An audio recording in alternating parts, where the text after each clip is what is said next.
आज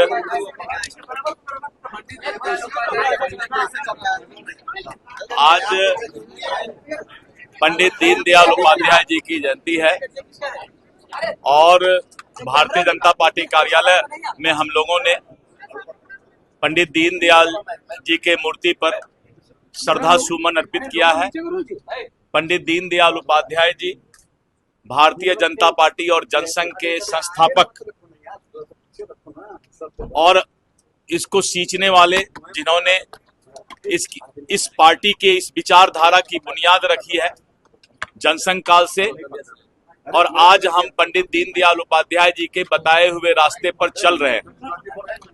पंडित दीनदयाल उपाध्याय जी ने एक वाक्य कहा था जिसको आज तक प्रधानमंत्री नरेंद्र मोदी जी और भारतीय जनता पार्टी उस वाक्य को अपने विचारधारा में जोड़ कर रखी है। पंडित दीनदयाल उपाध्याय जी ने कहा था कि समाज के अंतिम पंक्ति में बैठे हुए लोगों को मुख्य धारा से जोड़ना समाज के जिम्मेवार लोगों का काम है।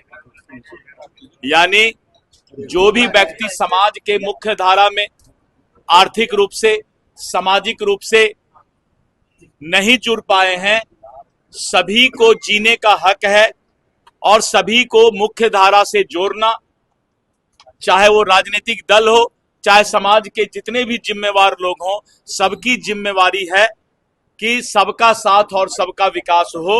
और भारतीय जनता पार्टी इसी विचारधारा पर चल रही है। राहुल गांधी पिछड़ों को लेकर एक बड़ी घोषणा की। देखिए,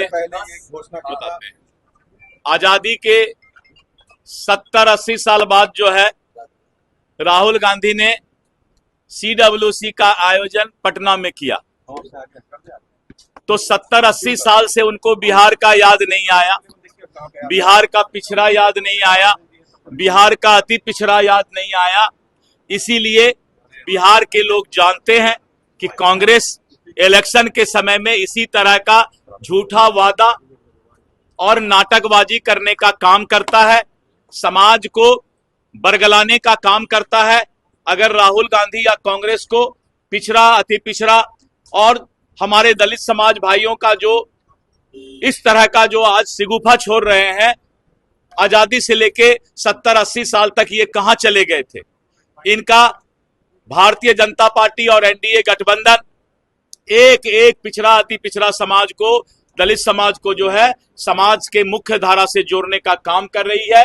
ये सिर्फ नारा लगाते हैं, हम उसको जमीन पर उतारने का काम करते हैं। और पंडित दीनदयाल उपाध्याय जी, जिनको आज हम लोगों ने श्रद्धा सुमन अर्पित किया, मैंने कहा कि उनका वाक्य था कि समाज के अंतिम पंक्ति में बैठे हुए लोगों को उनका अधिकार, सामाजिक, आर्थिक सभी रूप से उनका विकास हो। और आज नरेंद्र मोदी जी के नेतृत्व में, नीतीश कुमार जी के नेतृत्व में इसको धरातल पर उतारने का काम किया जा रहा है। उन्होंने बोला है कि मानसिक नीतीश कुमार को मानसिक रूप से है।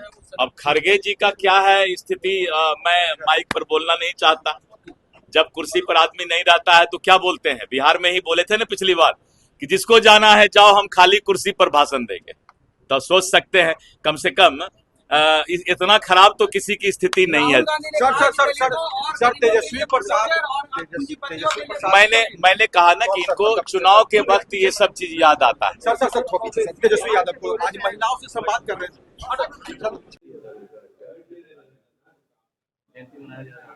दीनदयाल जी के अंत्योदय के सिद्धांत पर ही भारतीय जनता पार्टी चलती है और यही वह अंतिम व्यक्ति को सारी सुविधा देने का सिद्धांत है, जिसके तहत इस देश के प्रत्येक नागरिक को 5 किलो मुफ्त अनाज मिल रहा है, जिसके तहत माननीय नीतीश कुमार जी ने भी 125 यूनिट बिजली सभी को फ्री की है, जिसके तहत प्रत्येक गरीब परिवार की महिला को 10,000 रुपए कल प्रधानमंत्री जी और मुख्यमंत्री जी देंगे। दीनदयाल जी के सिद्धांतों पर चलना प्रत्येक भाजपा कार्यकर्ता का फर्ज भी है, जिम्मेवारी भी है और अंतिम व्यक्ति के लिए उत्थान के लिए लगना पूरे एनडीए का धर्म भी है।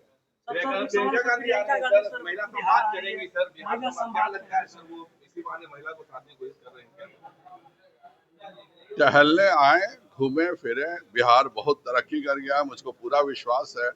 जब उनके जमाने का बिहार था तो उस जमाने में जब गाड़ियां और मोटरसाइकिलें बहुत ही कम थी तो पूरे बिहार पटना में ट्रैफिक जाम लगता था।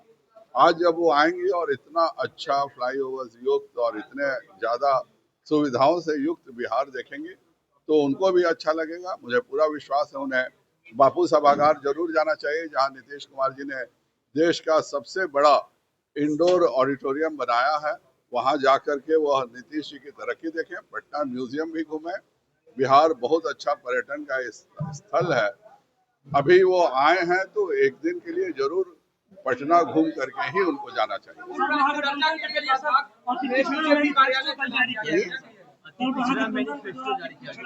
मैनिफेस्टो जारी किया गया सर। मैनिफेस्टो बिहार के नागरिकों का होता है, संपूर्ण समाज का मैनिफेस्टो एक साथ ही जारी होता है। लेकिन जिनकी दिलचस्पी बांटने में हो, जिनकी दिलचस्पी विभाजन में हो और जिन्होंने जीवन में कुछ नहीं किया हो, केवल वही मैनिफेस्टो देते हैं जिसमें कि केवल फर्जी बातें लिखी हो।